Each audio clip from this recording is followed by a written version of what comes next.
La revue de presse de Natacha Polony. Bonjour Natacha. Bonjour Bruce, bonjour Julie et bonjour à tous. Alors ce matin en une de vos journaux, la lutte est engagée. Lutte contre les paradis fiscaux de la part d'une Europe désunie et complaisante.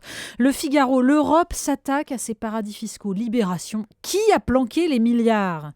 Lutte pour le rayonnement international avec les débats autour de la loi sur les universités. Aujourd'hui en France, l'anglais, on ne peut plus s'en passer.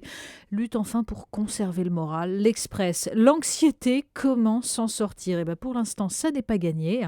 Sud-Ouest, tornade, un souffle d'effroi. Le bien public, la Côte d'Or doit-elle craindre les tornades ? Oui. L'Alsace, sale temps pour les agriculteurs. L'Ardennais, sale temps pour les maraîchers. Var matin, la météo plombe le moral et le tourisme. Et il y a donc ce sommet sur l'énergie qui va être extrêmement important. Oui, c'est la une du Monde ce matin. Une énergie trop chère et polluante, le cri d'alarme du patron de GDF Suez, donc à l'occasion du sommet européen. Vos journaux s'interrogent en fait sur les choix ou les non-choix en matière d'énergie. Premier constat dressé à la fois dans Le Monde et dans Libération, l'exploitation des gaz de schiste aux États-Unis augmente la pollution.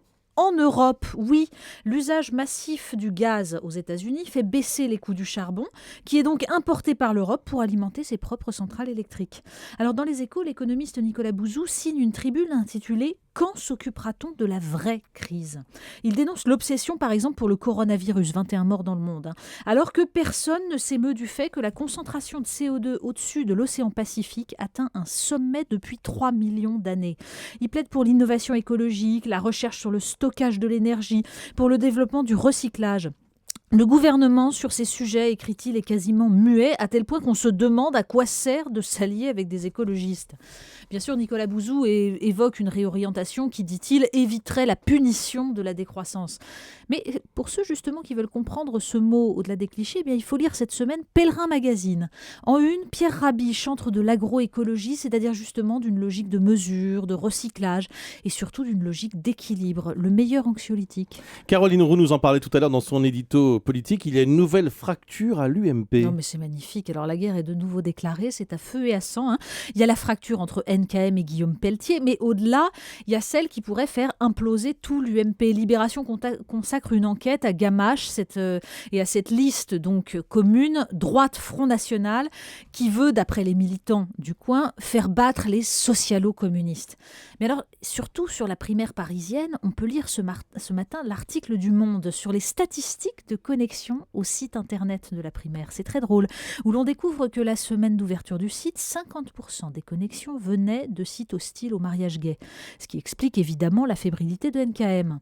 Ils ne sont plus que 10% aujourd'hui, arrivant du site de la Manif pour tous ou d'autres sites internet conservateurs, mais seulement 3% sont passés par le site de Nathalie Kosciusko-Morizet.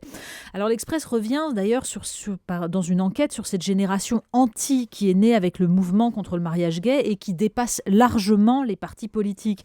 Chez eux, c'est le fantasme d'un mai 68 à rebours. C'est d'ailleurs ce qu'analyse aussi brillamment Jean-Pierre Le Goff, l'auteur de Mai 68, l'héritage impossible, sur le site Rajmag. Le Goff est aussi l'auteur d'un livre, La fin du village, qui se penche sur la destruction d'un art de vivre populaire et le fossé avec ce qu'il appelle les mentalités et la culture propres à certaines couches sociales qui vivent dans l'entre-soi, diffusent de nouvelles conceptions de l'être humain et de la vie en société.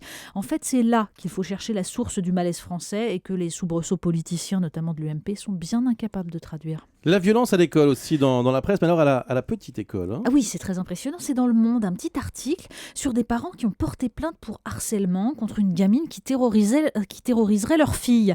Le problème, c'est que les deux petites ont 6 ans et en plus, la mère du supposé bourreau en jupon est directrice de l'école élémentaire du village.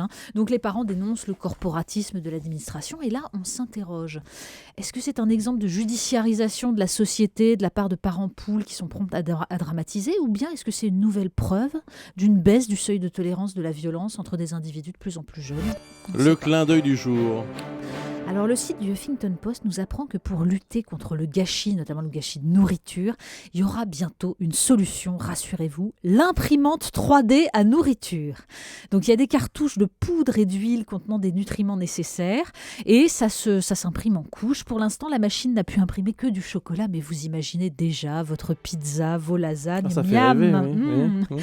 L'ingénieur en charge du progrès prétend nourrir la planète et pour ça, nous dit-il, il faut changer notre perception de en ce effet, qu'est oui. la nourriture. Oui.